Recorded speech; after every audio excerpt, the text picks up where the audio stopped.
a empezar a grabar y ¿estamos listos? Sí. Buenísimo.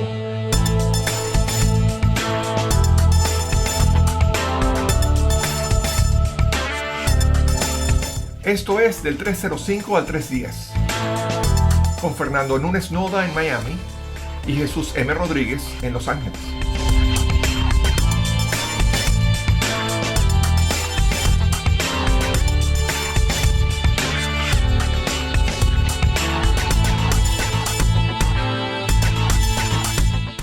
Hola Fernando, ¿cómo estás? Hola Jesús, muy bien. ¿Cómo estás tú? Muy bien. Aquí con ánimos de hablar contigo. Me alegra, me estimula hablar, Igualmente, tener estas conversaciones. igualmente. Y sería bueno decirle a nuestros escuchas que estamos inaugurando una nueva forma de publicar los podcasts, ¿no? Exacto, Dos por semana de media hora. exacto. Este es nuestro segundo de esta semana de media hora, a ver qué tal les parece. Entonces, ¿de qué vamos a hablar hoy, Fernando? Bueno, un tema que yo creo que es muy interesante. Generalmente uno no se da cuenta, pero nos rodea. Es el de la superstición. Algo que pareciera ancestral, pareciera pasado de moda, pero no es así. Resulta que la superstición es algo tremendamente presente en nuestra sociedad y en la vida diaria de miles de personas. Yo me quedé asombrado porque estuve revisando estadísticas y me encuentro con que 70% de los estadounidenses dicen ser supersticiosos. Eso es una cantidad sustancial, ¿no? de personas. Y me pongo a ver estadísticas de otros países, sobre todo países desarrollados, y me encuentro que los porcentajes son más o menos los mismos.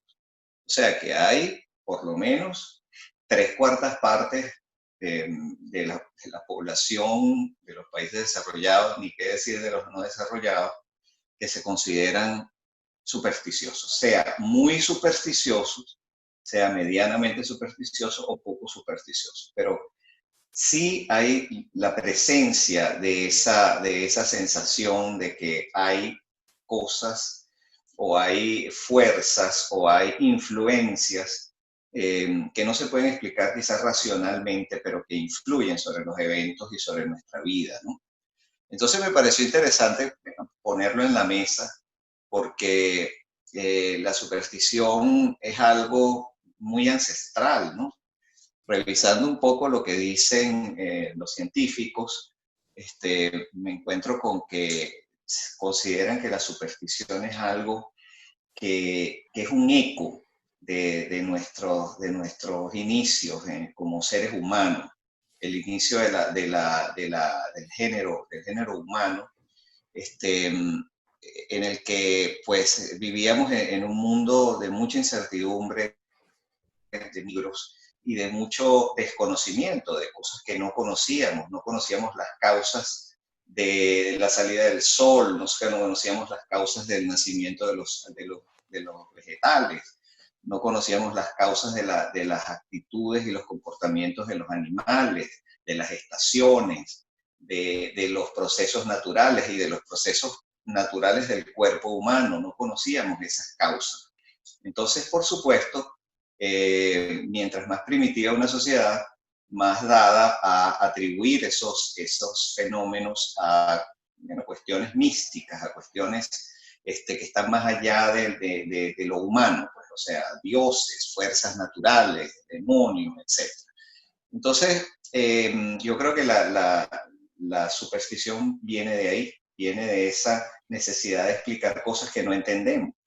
Y entonces, cuando hacemos una conexión con algo que produce un efecto negativo, entonces inmediatamente lo transformamos en una superstición.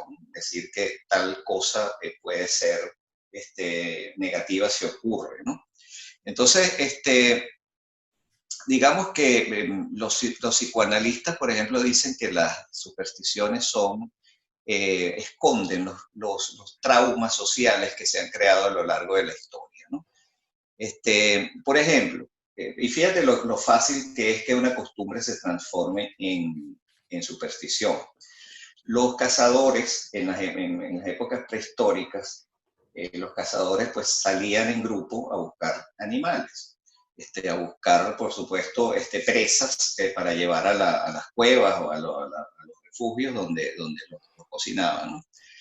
Pero salían todos, salían hombres y mujeres, o sea, mujeres y hombres, hasta que ellos se dieron cuenta que los hombres tenían que tener como la atención dividida, una para cazar los animales y otra para proteger a las mujeres, porque las mujeres necesitaban, o sea, no se podían enfrentar a las fieras de la misma manera, etcétera, etcétera, etcétera. Y se fueron dando cuenta que era mejor no llevar a las mujeres a cazar, sino dejarlas en los refugios, en las aldeas, en las cuevas, lo que fuera, y salir los hombres solos. De ahí a que eso se transformara en una superstición de que era mala suerte llevar a las mujeres de casa, no había más que un paso, ¿me entiendes? O sea, es una forma de racionalizar algo y de asignarle, digamos, un significado místico, digamos, un significado sobrenatural. Yo creo que hay algo de eso. Qué opinas tú, Jesús, de este asunto? Mira, me parece que es, como tú dices, totalmente arraigado en nuestra esencia como seres humanos. Yo necesito extender esa cita que hice en un podcast pasado cuando hablamos del pensamiento binario, cuando referenciaba el libro Sapiens de Yuval Noah Harari, que él explicaba bueno, que en las comunidades de simios, específicamente de chimpancés, nada más llegan a comunidades de 20 a 30 individuos porque su capacidad mental no les permite conocer a fondo, de modo de tener confianza en otros individuos de un número mayor de 30. Nuestro cerebro, que es mucho más avanzado que ellos, podemos tener una comunidad donde nos conozcamos relativamente a fondo, relativamente íntima, de una forma íntima, hasta 150 personas. Pero por supuesto, eso no es suficiente para explicar la evolución de nosotros como seres humanos. Entonces, la parte que realmente cambia el paradigma de nosotros como especie sobre esta tierra es la capacidad mental que tenemos de crear y de creer en historias basadas en la fantasía, en ideas abstractas que no están basadas en hechos concretos observables en la naturaleza.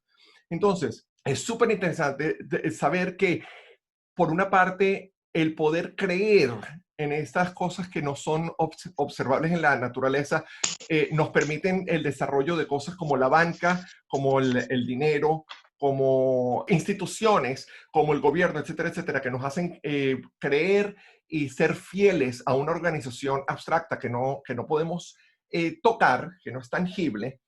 Es la misma fuente que nos permite crear y creer explicaciones del mundo natural del que carecemos conocimiento suficiente para entenderlo de otra manera, ¿no? Entonces, el ser humano es un animal muy extraño porque tenemos la capacidad de observación, tenemos esa necesidad innata de cuestionar y de tratar de entender lo que nos pasa alrededor. Pero lo más interesante es que cuando carecemos de las herramientas o de la información necesaria, inventamos para poder sentirnos cómodos en nuestro ambiente, inventamos esas supersticiones que tú explicas para sentirnos cómodos en nuestro ambiente, ¿no? Y por supuesto, a medida que nuestra civilización ha avanzado, el nivel de sofisticación de las supersticiones también ha avanzado, por supuesto, ¿no? Como tú decías al principio, era simplemente para explicar ciclos de la naturaleza o cosas que no entendíamos que pasaba cuando una persona se enfermaba, cuando una persona se moría, que como no entendíamos qué sucedía, estábamos tan lejos de entender lo que una infección era, lo que el envenenamiento por la mordida de una serpiente era, etcétera, etcétera, creábamos estas historias para explicar nuestro mundo. Y eso es algo que hemos arrastrado durante 2 millones de años. Y entonces yo tengo esa dualidad, ¿no? Por una parte siento que entiendo y hasta me doy permiso a veces cuando tengo momentos que yo considero, y bueno, déjame dejarlo muy claro a todos nuestros oyentes. Yo creo que todas las personas que crean en supersticiones de cualquier naturaleza se pueden sentir ofendidas por lo anti-superstición que soy yo, pero esto es como yo lo veo. Yo siento que me doy permiso a mí mismo a sentirme débil, cuando siento la necesidad de apoyarme en esta idea de la magia, de cosas que son sobrenaturales, pero al mismo tiempo me apoyo y me resguardo en mi capacidad racional de decir, ok, primero que eso es un simple reflejo de mí como ser humano, como animal de esta especie, y por otra parte, entonces puedo tomar la decisión de moverme hacia la búsqueda de más información y de saber y de entender que simplemente no tengo el conocimiento suficiente para entender un fenómeno específico. ¿Me explico? Exacto, interesante, interesante porque es como que la mente va compensando lo que no sabemos, ¿no? Exacto. Y fíjate que en ese orden de ideas hay hay muchos trucos de la mente que nos hacen acudir a las supersticiones de una manera consciente o inconsciente. Y muchos de ellos son los sesgos, hay sesgos cognitivos, ¿no? Muy específicos que juegan a favor de la superstición. Y uno de ellos es el llamado sesgo de confirmación, el confirmation bias, ¿no? El sesgo de confirmación, en pocas palabras, dice que en la mente nuestra resuena lo que está presente, lo que ocurre. Lo que no ocurre no resuena, aunque sea cierto. Entonces voy a poner un ejemplo. Eso pasa mucho, por ejemplo, con los astrólogos y la gente esta que hace horóscopos o los brujos esos que están en Twitter que pronostican cuestiones. Ellos se la pasan pronosticando cosas. El día tal va a pasar esto, Trump va a decir esto, no sé quién va a salir del poder, va a haber una manifestación. Ellos están siempre pronosticando. Pero ¿qué pasa? Cuando lo que pronostican se cumple, bueno, pues entonces se autoproclaman profetas, la gente los aplaude, la gente aumenta enormemente la cantidad de gente que los sigue en Twitter, pero si la cosa no ocurre, nadie se da cuenta, absolutamente nadie. Uno que otro por allá dirá, se acordó que había prometido, pronosticado algo y falló, pero en realidad la gente no se da cuenta porque en el cerebro humano no resuenan las cosas cuando no coinciden. En cambio, cuando coinciden, wow, son impresionantes. Por eso los horóscopos son exitosos, porque en general, si aciertan, la gente se da cuenta y les atribuye un carácter profético, y si no coinciden, nadie está haciendo ese seguimiento, ¿no? Entonces, fíjate lo que me pasó a mí en mis caminatas diarias.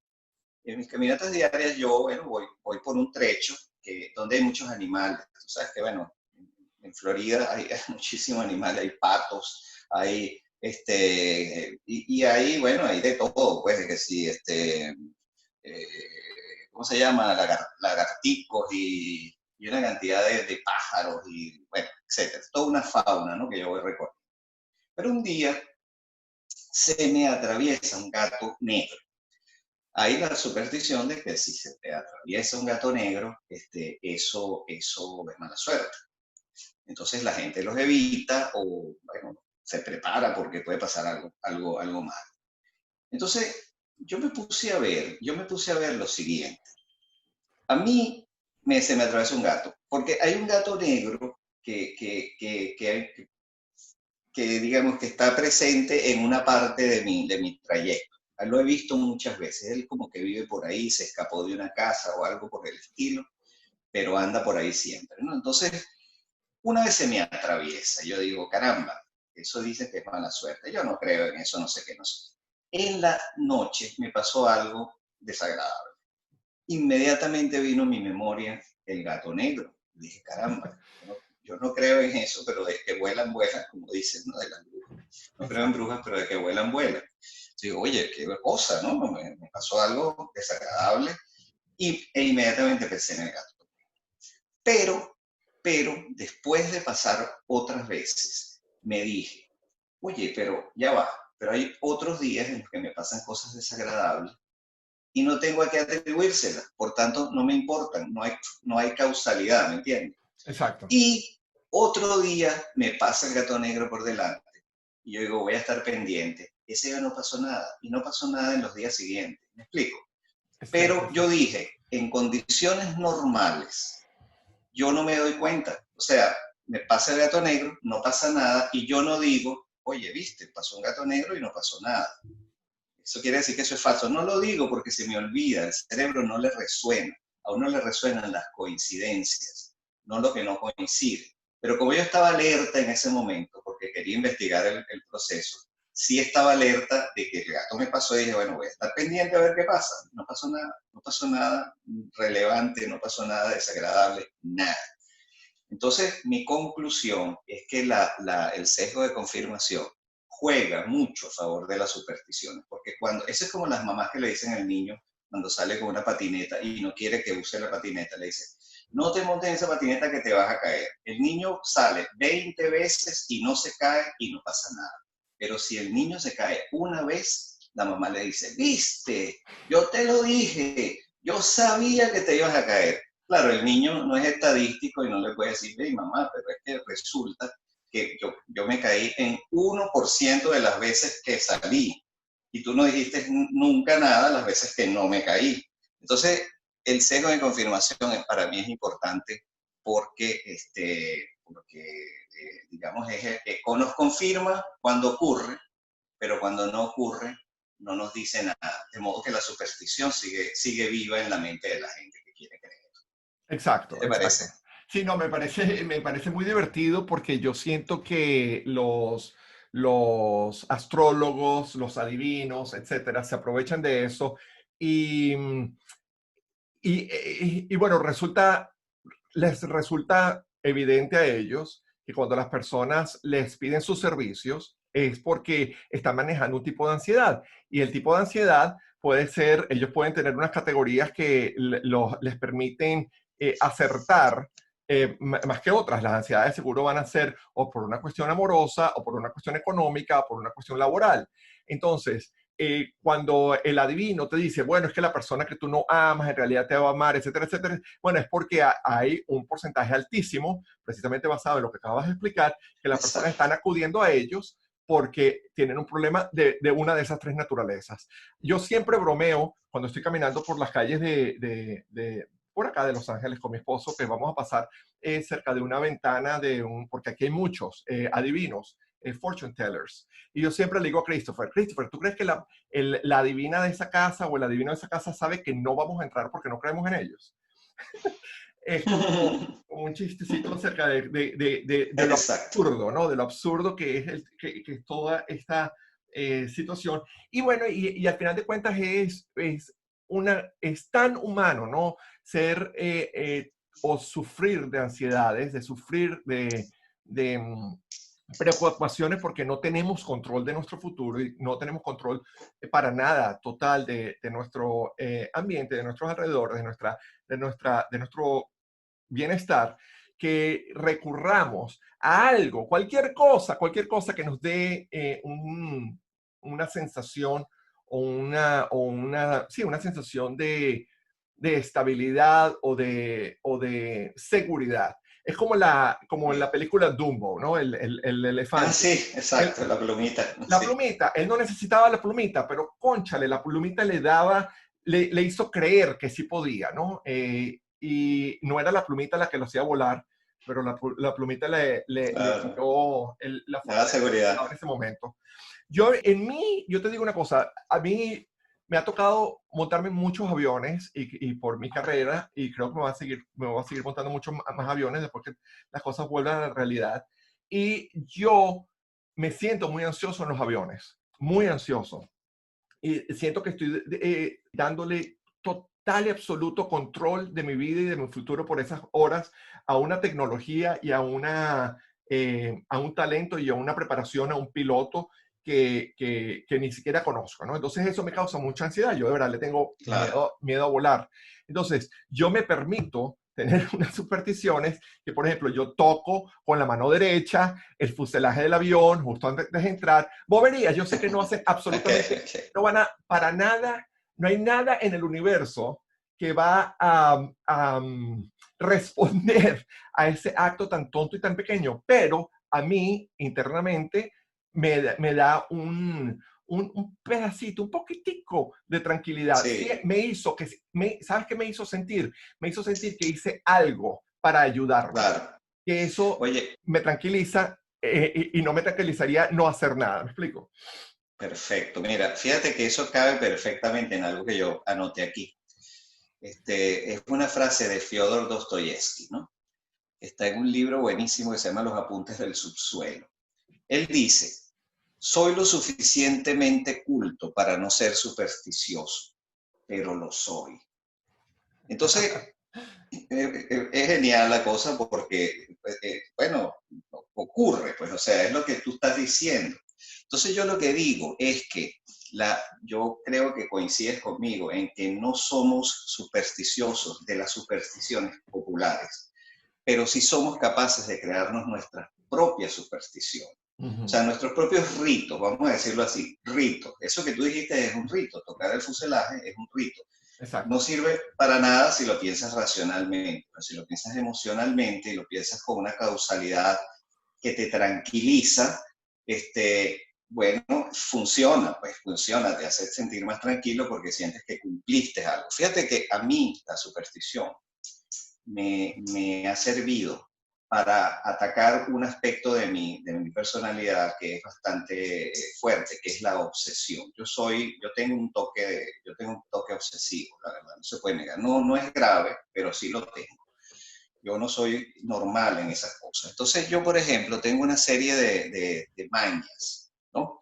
En las que digamos, descargo mis tensiones y sobre todo mis obsesiones. Por ejemplo, los libros de mi biblioteca, yo no los puedo poner aleatoriamente. Yo los pongo con el lomo, de modo que las letras que están en el lomo se puedan leer volteando el cuello hacia una dirección que es la izquierda, o sea, de abajo hacia arriba, por ejemplo, todos.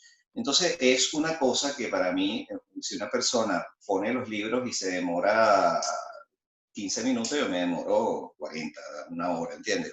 Organizando los libros y la cosa. Ya va, Pero lo espérate. siento, De la izquierda, ¿hacia dónde tiene? Estoy viendo o mis sea, libros en mi tú biblioteca que la sabes, tengo detrás de mí. Quiero saber si yo tú, lo hago lo tú mismo. sabes, tú sabes que los libros en el lomo Ajá, tienen el título, ¿no? Ese sí. título puede ir de la parte de abajo hacia arriba o de Sí. la parte de arriba hacia abajo. Yo los pongo de la parte de abajo hacia arriba. O sea, que para leerlo tienes que mover la cabeza hacia el lado izquierdo. Oh, wow, ok. Yo creo que hago exactamente lo contrario hacia la derecha. Qué Ah, cómico. bueno, fíjate, ¿no?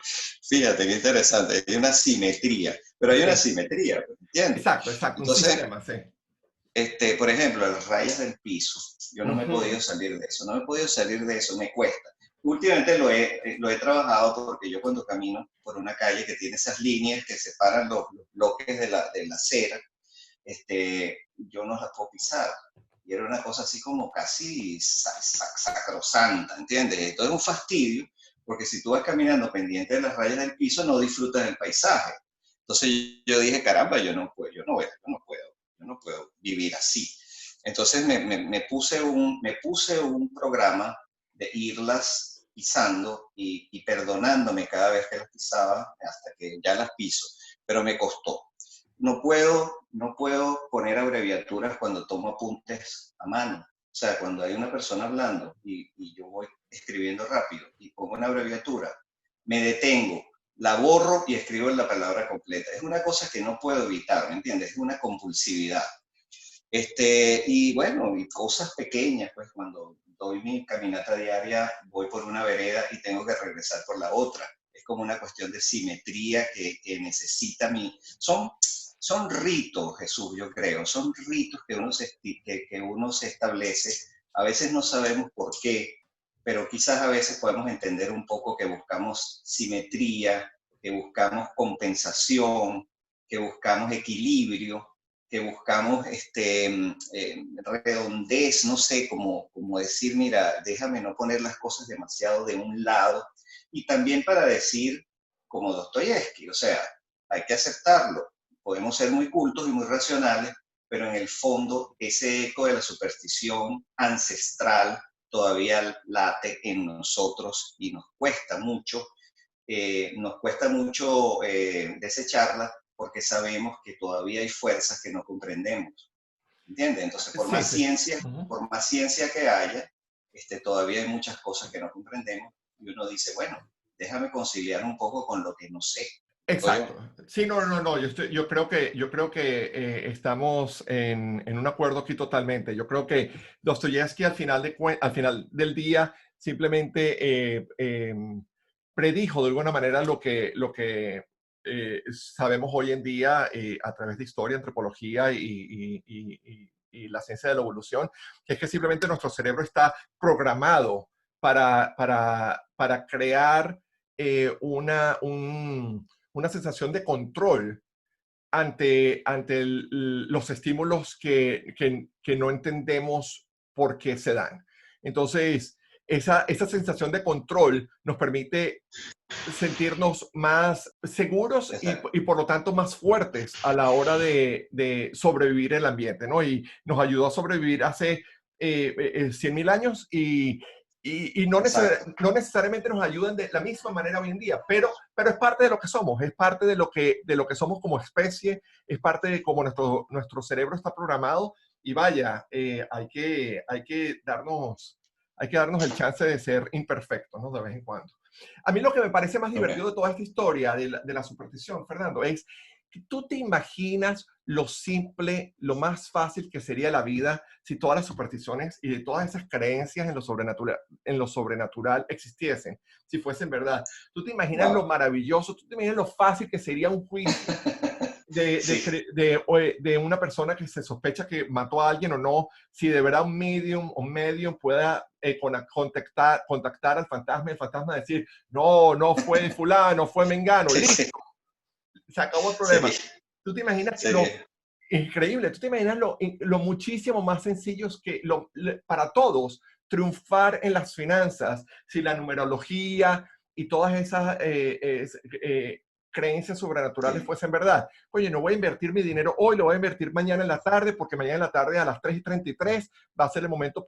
Sería todo muchísimo más fácil. Mira, Fernando, yo sí. no voy a decir nombres, pero en un canal de televisión manejado por una persona muy famosa, estábamos lanzando un programa donde una experta en finanzas, el programa era definitivamente basado en las ciencias de las finanzas, explicándole a la gente cómo invertir mejor su dinero.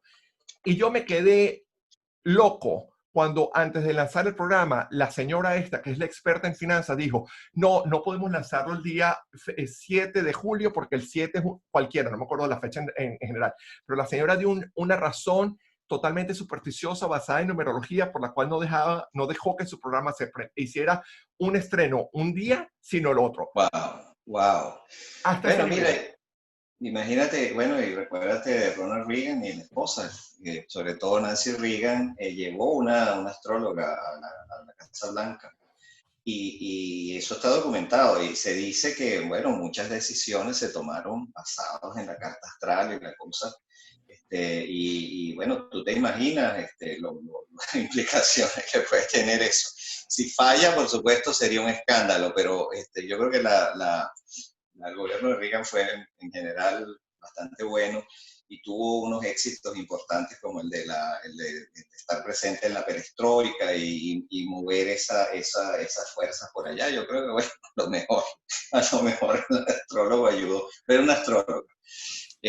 Pero fíjate, es verdad lo que tú dices, si eso funcionara, Dios mío, no habría necesidad bueno, pues de nada, simplemente nos Nada. guiaríamos por esa persona, ya está, mire, qué va a pasar mañana, qué va a subir, qué va a bajar, cómo va a estar la temporada de huracanes en Florida, y ya está, nos dice, mira, cuidado el día tal, y todo el mundo se va y listo, ¿entiendes? Sí, Y exacto. pasa el huracán y la cosa. Sí, siempre. Pero lo que te, Perdón, lo, perdón. lo que, perdón, lo que te digo es que ahí está el sesgo de confirmación. Ujú. Si lo que dice el astrólogo ocurre, es una sensación y el tipo se hace famoso, pero si no ocurre, que es el 90 y pico % de las veces, no pasa nada porque la gente no se acuerda, la gente no está haciendo seguimiento de eso. La gente simplemente lo celebra cuando coincide. Cuando no coincide, no pasa nada. Por eso es que los astrólogos, los videntes, van a tener mucho trabajo y siempre van a tener la atención de la gente porque hay como esa tendencia a que, bueno, si no pasó nada, mi cerebro lo bloquea, pero si pasó, lo destaca, lo pone en primer plano y lo difunde. Paso, empieza uno a decir, mira, tal hija ya dijo, pronosticó adecuadamente tal cosa y tal cosa y tal cosa. Nadie lleva récord de eso. Sí, no, no, exacto. Mira, y en otro programa hablaremos de Reagan porque yo también, yo sí tengo algunas cosas que no me encantaron de Reagan, pero eso es otro tema. Pero volviendo, pero tú nombraste algo muy interesante que son las cartas astrales. Y las cartas astrales son algo que hay muchos venezolanos, incluyendo mucha gente en mi familia, que creen firmemente, firmemente en las cartas astrales. Y yo tuve mi carta astral hecha en algún momento, hace, I don't know, no sé, 15 años, 20 años que me hicieron mi carta astral. Y yo siempre me pregunto esto, ¿cuántas cartas astrales se tienen que hacer para darte cuenta que no sirven para nada? ¿Cuántas Uh -huh. cartas astrales necesitas ver para darte cuenta que el porcentaje de las cosas que aciertan, como tú dices, como tú mismo dijiste, es absolutamente mínimo? Entonces, yo creo que lo interesante, lo más importante sería, y lo que yo trato de explicarle a las personas que quiero y que tengo a mi alrededor es, mira, entendamos que estamos programados para creer en las supersticiones. Entendamos que eso es natural, que sentamos esa necesidad, esa inclinación, esa debilidad. Pero el momento en que nos damos cuenta que es simplemente parte de cómo nuestro cerebro está programado y que no tiene nada que ver con cómo la vida se desarrolla, en ese momento entonces podemos reenfocarnos y mover toda esa energía que tanta gente invierte en supersticiones que no ayudan para nada, para nada, para nada, para nada, Sí, reenfocarlas en esfuerzos que sí van a dar un fruto. Los resultados son gigantescos, son gigantescos. Y la otra cosa, Fernando, en el momento en que dejamos de creer en supersticiones, dejamos también de buscar explicaciones sobrenaturales a cosas que nos pueden estar pasando, malas o buenas. Si algo nos está sí. pasando, si nos está pasando algo malo, si estamos pasando por un momento difícil, si no estamos consiguiendo trabajo, si yo me pongo a buscar en las supersticiones, a buscar qué hice, qué pude haber hecho, qué no me comí, qué ropa no me puse, qué par de interiores no me puse, etcétera, etcétera, me vuelvo loco. Si yo, en cambio, me protejo y dejo todo eso en mi cajita Tupperware en la nevera, que no voy a tocar las supersticiones, y me dedico a llamar a más gente, a mandar más currículums, a resolver, a arreglar Claro. mi website, etcétera, etcétera, voy a conseguir una solución mucho más productiva a mi problema. Entonces, esa es mi gran conversación que yo tengo con ciertas personas de mi familia. No es que Eso es creas, correcto. no es que creas, es en el tiempo que le estás invirtiendo a eso que podrías utilizarlo para algo que de verdad sí te ayudaría. Y Es eso, verdad. y hay una solapación entre eso y la religión, que de eso hablaremos otro día, que es muy Sí, importante. señor. Y sí, y la mala suerte, la llamada mala suerte, que también lo podemos hablar otro día, porque está relacionado con esto, pero tiene su mundo propio, la buena y Exacto, la mala suerte. exactamente. Bueno, llegamos al minuto 30 y pico. Es el momento de hablar de lo que no nos está dejando dormir, Fernando. Ok. ¿Qué no te está dejando dormir hoy, Fernando? Bueno, mira, esto que no me deja dormir tiene que ver con el programa del martes pasado, ¿no? Cuando hablamos pues del racismo y del racismo sistémico, etcétera, ¿no?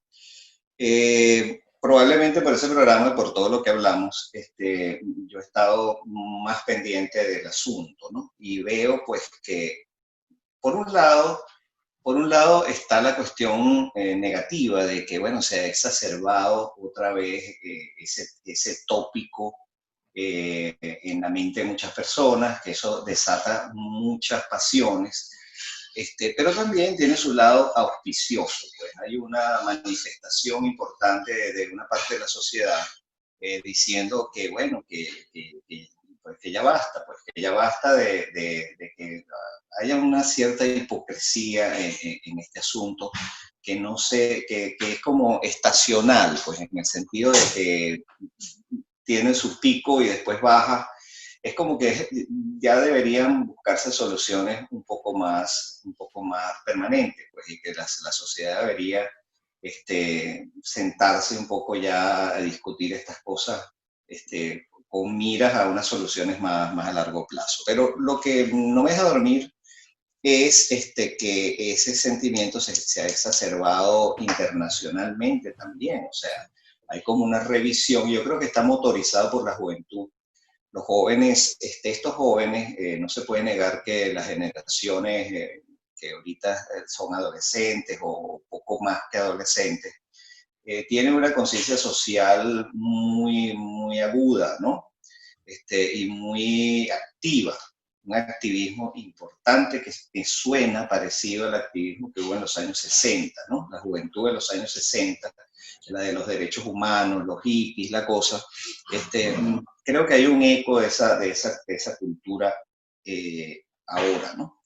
Entonces han tomado el tema del racismo como una bandera, como algo que la sociedad tiene que to address, como ya dicen en inglés, ¿no? Tiene que tomar, tiene que ya dejar de verlo como una cuestión meramente simbólica, como una cosa que va y viene, sino como un problema, como dijimos en el programa pasado, sistémico, una cosa que está imbricada en la sociedad.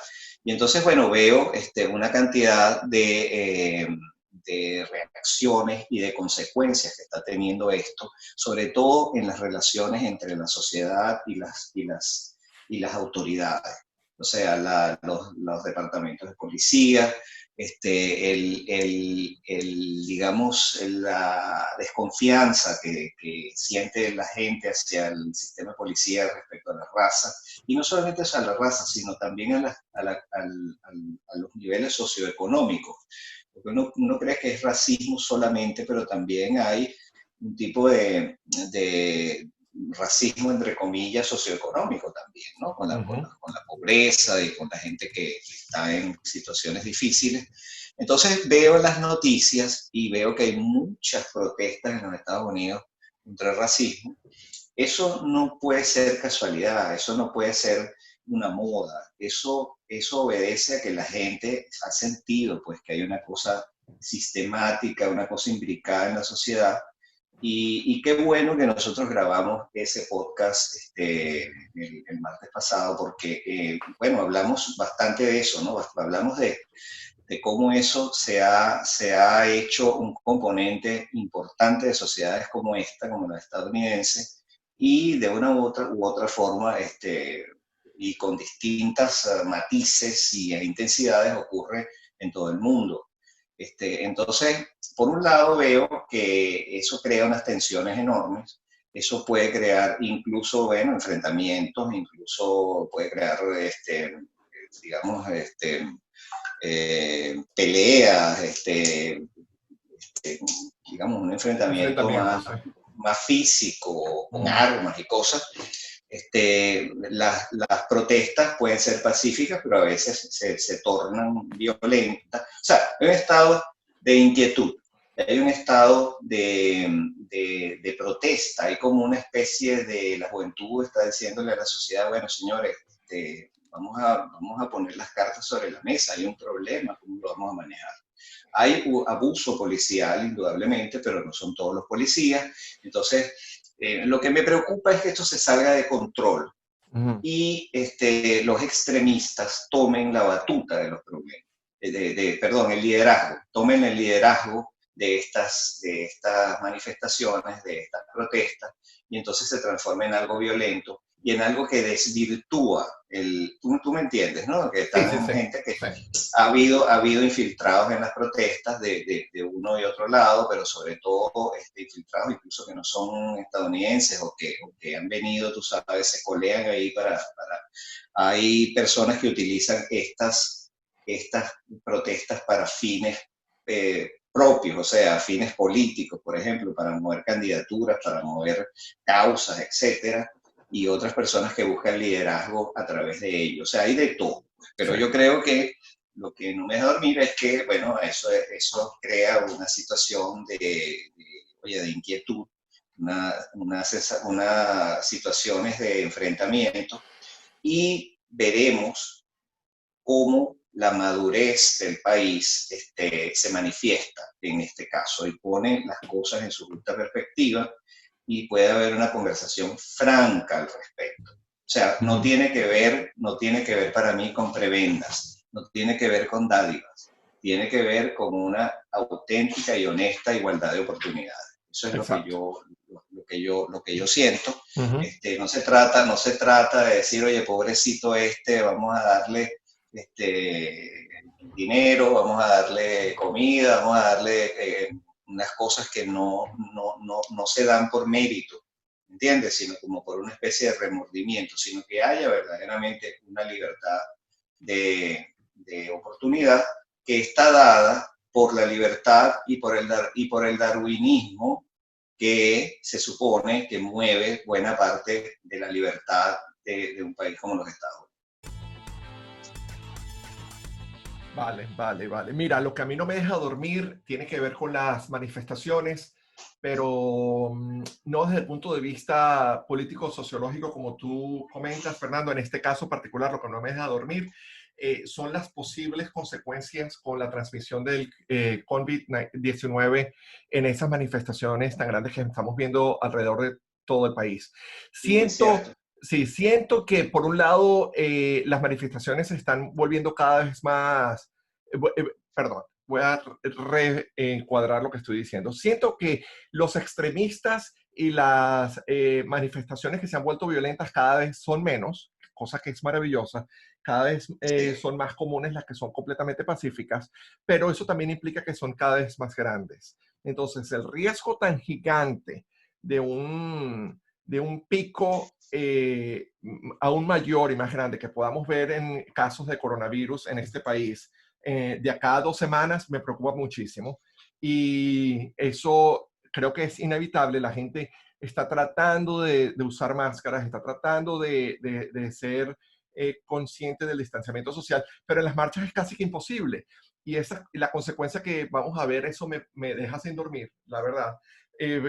También siento que Donald Trump puede usar la concientización que se está haciendo alrededor de Black Lives Matter y echarle la culpa y culpar a Black Lives Matter si hay un retroceso drástico hacia una atmósfera muchísimo peor con el coronavirus.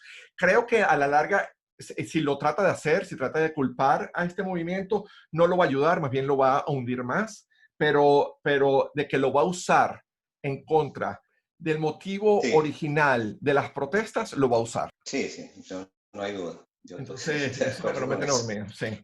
Bueno, sí. Fernando, hasta la semana que viene, como siempre, súper agradable hablar contigo. Igualmente, muy agradable. Bueno, vamos a recordarle a nuestro escucha que nuestro website es del 305 al 310.com, 305 y 310 en números, del 305 al 310.com. Ahí pues solo pueden ver todos y escuchar, por supuesto, los podcasts. Ya tenemos algunos artículos que acompañan a esos podcasts. Y también nos pueden escribir, se pueden registrar para recibir un boletín que vamos a empezar a editar, a publicar, en el cual les anunciamos los futuros temas, etc. Y bueno, también estamos en las redes que Jesús les comentará en este momento. Sí, mira, estamos en Instagram, Twitter, Facebook y YouTube, todos bajo el mismo nombre, del 305 al 310, del palabra 305 número al palabra 310 número. Estamos, como dije, en Facebook, Instagram, Twitter y YouTube, y nos encantaría que nos siguieran. Ustedes pueden utilizar las plataformas para comunicarse con nosotros, darnos sus sugerencias, sus opiniones y mantener un diálogo abierto, que es parte de lo que queremos lograr con este podcast. Exactamente. Bueno, Fernando, un placer. Hasta la semana que viene. Igualmente, Jesús. Un gran abrazo. Ok, chao.